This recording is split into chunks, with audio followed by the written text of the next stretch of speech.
بسم اللہ الرحمن الرحیم۔ السلام علیکم۔ ایک دفعہ سلطان صلاح الدین ایوبی رحمۃ اللہ علیہ نے مصر کے بازار کا حال حوال جاننے کے لیے تاجر کا بیس بدلا اور بازار میں داخل ہو گیا۔ آپ رحمۃ اللہ علیہ چند دکانداروں کے پاس گئے، ان سے کچھ حال حوال پوچھا، تاجر کے روم میں بازار کے بارے میں پوچھا، پھر جا کر ایک بازار کی نکڑ پر کھڑے ہو گئے۔ آپ رحمۃ اللہ علیہ کو کسی نے نہیں پہچانا کہ اس بیس کے نیچے سلطان صلاح الدین ایوبی رحمۃ اللہ علیہ ہیں، جو کہ مصر کا سلطان ہے۔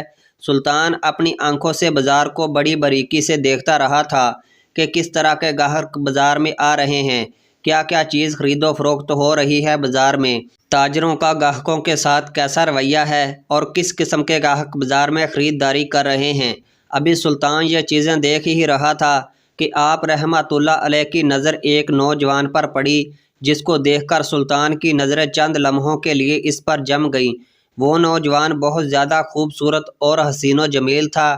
اس کو دیکھ کر ایسے لگتا تھا کہ آج کے دور کا یوسف ہے، لیکن حیرانی کی بات یہ تھی کہ وہ نوجوان ہاتھ میں ایک ڈبہ پکڑے ہوئے تھا، جس کو دیکھ کر معلوم ہوتا تھا کہ وہ نوجوان جوتوں کی مرمت کا کام کرتا ہے۔ آپ رحمۃ اللہ علیہ اس نوجوان کو بڑے غور سے دیکھ رہے تھے کہ یہ نوجوان کہاں جاتا ہے اور کیا کرتا ہے۔ وہ نوجوان چلتے چلتے ایک دکان کے کونے پر جا کر بیٹھ گیا، جہاں وہ معمول کی طرح بیٹھتا اور جوتوں کی مرمت کا کام کرتا تھا۔ لیکن حیرانی کی بات اس وقت ہوئی جب اس نوجوان نے اپنی دکان لگائی تو گاہک فوراً اس کی دکان پر آنا شروع ہو گئے۔ اس نوجوان نے 3-4 گاہکوں کے جوتے کی مرمت کی اور جیسے ہی اس نے 2 سونے کے سکے کما لیے تو اس نے فوراً اپنا سامان سمیٹا اور ایک روٹی والے کے پاس گیا اور 4 روٹیاں خریدیں اور واپس چلا گیا۔ یہ سارا منظر سلطان صلاح الدین ایوبی رحمۃ اللہ علیہ اپنی آنکھوں سے دیکھ رہے تھے۔ آپ نے سوچا کہ شاید اس کو کوئی کام پڑ گیا ہوگا، اس لیے یہ صرف 2 سکے ہی کما کر چلا گیا۔ لیکن جب دوسرے دن سلطان صلاح الدین ایوبی رحمۃ اللہ علیہ دوبارہ بیس بدل کر بازار میں داخل ہوئے تو فوراً سلطان کی نظر اس نوجوان پر پڑی اور معمول کی طرح اس نے صرف 2 سکے جب کما لیے تو اپنا سامان سمیٹا اور روٹی والے کے پاس گیا اور 4 روٹیاں خریدیں اور واپس چلا گیا۔ یہ دیکھ کر سلطان کو یہ بات ہضم نہیں ہو رہی تھی کہ آخر اتنا خوبصورت نوجوان جوتوں کی مرمت کا کام کیوں کرتا ہے، اور حیرانی کی بات یہ ہے کہ صرف یہ 2 ہی سکے کیوں کماتا ہے۔ یہ بات سلطان معظم کو ہضم نہیں ہو رہی تھی۔ جب سلطان تیسرے دن بازار میں سلطان آیا تو پھر وہی چیز دہرائی گئی، تو اب سلطان کو مزید تجسس پیدا ہوا اور سلطان صلاح الدین ایوبی رحمۃ اللہ علیہ اس روٹی والے کے پاس گیا اور کہا، مجھے 2 روٹیاں چاہیے۔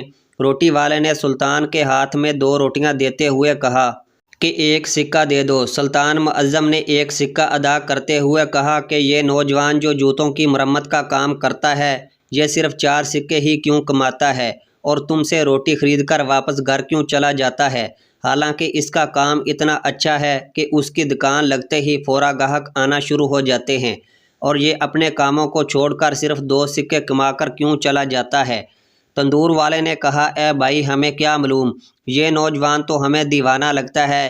کئی بار اسے ہم کہہ چکے ہیں، تمہارے گاہک واپس لوٹ کر دوسرے مرمت کرنے والے کے پاس جاتے ہیں، تم اپنی دکان کو وقت کیوں نہیں دیتے، صرف 2 سکے ہی کیوں کماتے ہو؟ تو نوجوان آگے سے ہنس دیتا اور کہتا ہے کہ جتنا مجھے چاہیے میں اتنے کما لیتا ہوں، مجھے زیادہ کی ضرورت ہے، اور میں بھی اس بات پر بڑی حیرانی ہوتی ہے، لیکن آج تک اس نے اس کے پیچھے راز کے بارے میں کسی کو نہیں بتایا۔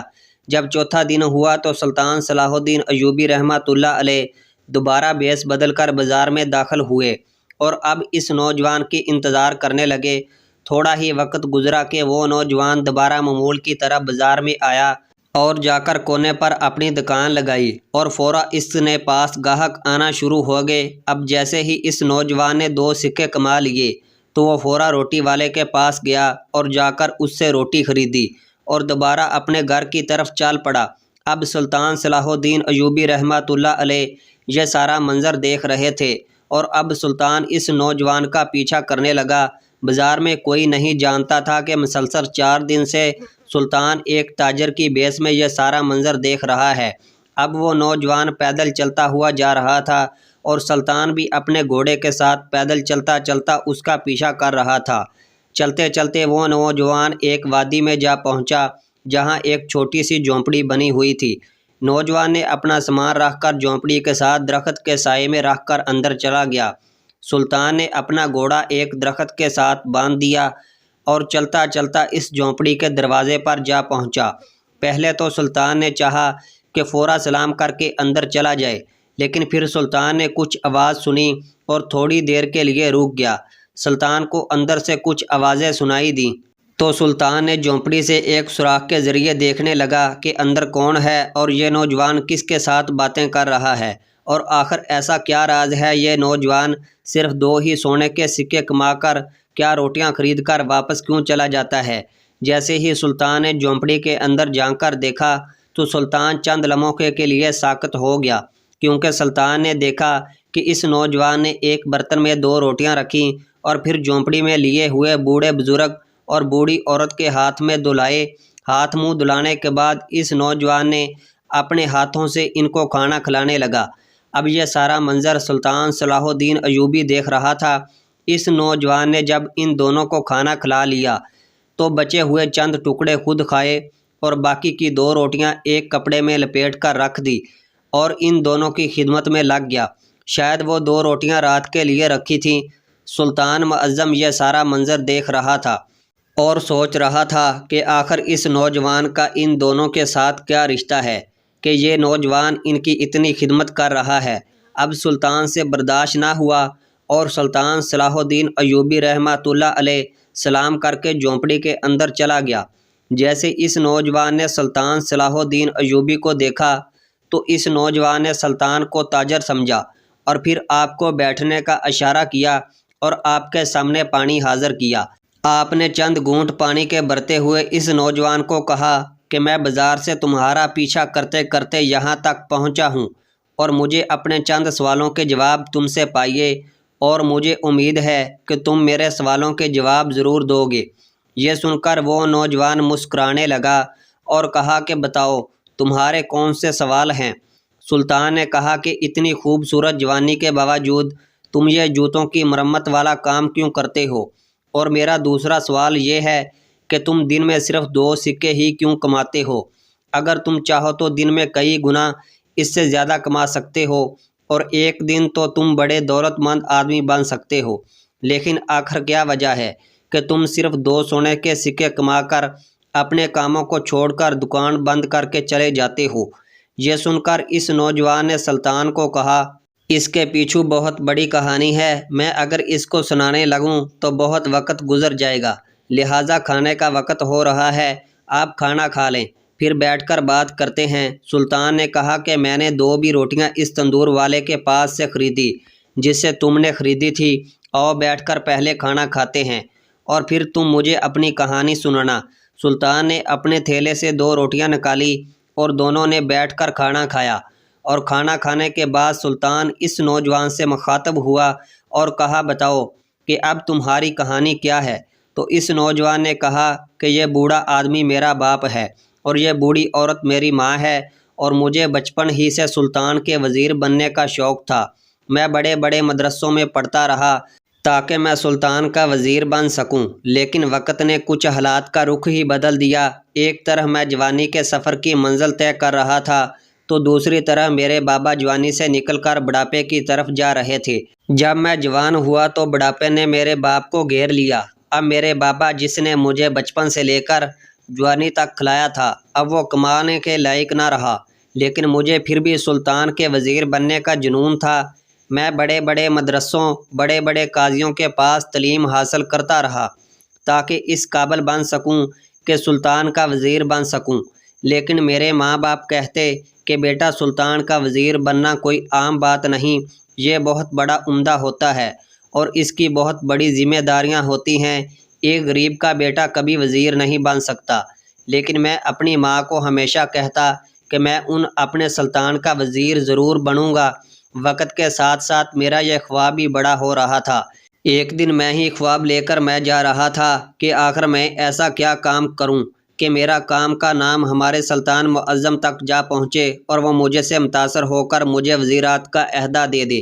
میں گلی کی نکڑ پر پہنچا کہ امام جب مسجد میں تقریر فرما رہے تھے کہ اگر تم ایک کام کر لو تو تم دنیا آخرت کی ہر چیز حاصل کر سکتے ہو۔ امام صاحب کے یہ الفاظ میرے دل کو بھا لگے۔ چند لمحوں کے لیے مجھے ایسا لگا کہ امام صاحب میرے سوال کا جواب دے رہا ہے۔ میں وہیں پر ساکت ہو گیا اور مجھے ایسا لگا کہ میرے قدموں میں آگے چلنے کی ہمت نہ رہی۔ امام صاحب نے فرمایا کہ اگر تم دنیا اور آخرت میں کامیابی چاہتے ہو تو اپنے ماں باپ کی خدمت کر لو۔ تم اپنے ماں باپ کے غلام بن جاؤ، دنیا تمہاری غلام ہو جائے گی۔ امام صاحب کے یہ الفاظ مجھے ہضم نہ ہوئے اور میں سیدھا امام صاحب کے پاس گیا اور اسے اپنی منزل کے بارے میں بتایا اور کہا کہ اگر میں اپنے ماں باپ کی خدمت کروں تو کیا میں اپنا خواب پورا کر سکتا ہوں؟ تو امام صاحب نے کہا، اے نوجوان، یہ خواب تو بہت چھوٹا ہے۔ ماں باپ کی خدمت کا جو مجھے انعام ملے گا وہ تجھ سے سنبھالا نہیں جائے گا۔ یہ سن کر میں سیدھا گھر آیا اور اس دن سے لے کر آج تک اپنے ماں باپ کی خدمت کر رہا ہوں۔ اس خدمت میں مجھے اتنا سکون ملا کہ مجھے اپنا بچپن کا خواب بھول گیا۔ میرا دن رات اپنے ماں باپ کی خدمت میں گزرتا ہے۔ اس دن سے ہی میں نے اپنے بابا کا سامان اٹھایا اور کام کے لیے چل پڑا، اور اسی دن سے لے کر آج تک میں صرف 2 سونے کے سکے کما کر دوبارہ اپنے گھر آ جاتا ہوں اور اپنا سارا وقت اپنے بوڑھے ماں باپ کی خدمت میں گزارتا ہوں، اور یقین جانیے کہ مجھے اس خدمت میں دنیا داری بھول گئی۔ میں ایسا مشغول ہوا کہ میرا سلطان معظم کا وزیر بننے کا خواب نہیں ایسا سمندر کے پانی میں ڈوبا کہ آج تک دوبارہ واپس نہ آیا، اور جتنا سکون بنتا اطمینان مجھے اپنی ماں باپ کی خدمت میں ملتا ہے اتنا سلطان کا وزیر بن کے بھی شاید نہ ملتا۔ یہ سن کر سلطان صلاح الدین ایوبی رحمۃ اللہ علیہ مسکرانے لگے اور کہا کہ اگر تیری خدمت پتہ سلطان صلاح الدین ایوبی رحمۃ اللہ علیہ کو چل جائے اور اگر وہ تم سے متاثر ہو اور تمہیں اپنا وزیر بنانے کا نام دے تو کیا تم اس کا وزیر بننے کے لیے تیار ہو جاؤ گے؟ تو یہ سن کر اس نوجوان نے کہا کہ میں اپنے سلطان پر جان قربان کر سکتا ہوں، لیکن اپنی ماں باپ کی خدمت چھوڑ کر سلطان کا وزیر نہیں بن سکتا۔ یہ سن کر سلطان صلاح الدین ایوبی رحمۃ اللہ علیہ مسکرائے اور اپنا بیس ہٹایا اور کہا، کیا تم نے کبھی اپنے سلطان کو دیکھا ہے؟ تو اس نوجوان نے کہا، نہیں، ابھی تک اس گناہ گار آنکھوں نے اپنے عظیم سلطان کو نہیں دیکھا۔ تو سلطان صلاح الدین ایوبی رحمۃ اللہ علیہ نے اپنی نیام سے تلوار نکالی اور نعرہ بلند کرتے ہوئے کہا، آپ کا سلطان آپ کے سامنے ہے۔ یہ سن کر وہ نوجوان ہکا بکا ہو گیا اور اسی وقت سلطان کے قدموں میں گر گیا اور کہا، سلطان معظم، مجھے معاف کر دیجیے، میں نے آپ کو پہچانا نہیں۔ یہ سن کر سلطان صلاح الدین ایوبی نے اس نوجوان کو بازو سے پکڑ کر اٹھایا اور کہا کہ دیر سے کیا، لیکن تیرا خواب تھا آج پورا ہونے والا ہے، تجھے تیری کی ہوئی خدمت کا انعام مل رہا ہے۔ اس نوجوان نے کہا، سلطان معظم، جیسا کہ میں آپ کو بتا چکا ہوں کہ میں اپنی ماں باپ کی خدمت چھوڑ کر نہیں جا سکتا۔ تو سلطان نے کہا کہ کس نے آپ کو کہا ہے کہ تم اپنے ماں باپ کی خدمت نہ کرو؟ تم اپنے خواب کو بھی پورا کرو اور اپنے ماں باپ بھی خدمت کرو۔ اس کے بعد سلطان صلاح الدین ایوبی رحمۃ اللہ علیہ نے اس نوجوان کو 1 مہینے کی تربیت کے بعد اپنا وزیر بنا لیا، اور اس نوجوان نے سلطان صلاح الدین ایوبی رحمۃ اللہ علیہ کے ساتھ کئی جنگوں میں شرکت کی اور آپ نے کئی فتوحات حاصل کی۔ اور اسی طرح وہ نوجوان جس کا باپ جوتوں کی مرمت کا کام کرتا تھا، اس کا بیٹا ایک دن سلطان کا وزیر بن گیا، اور وہ کوئی عام سلطان کا نہیں بلکہ سلطان صلاح الدین ایوبی رحمۃ اللہ علیہ کا وزیر تھا۔ دوستو، یہ تھا ماں باپ کی خدمت کا انعام۔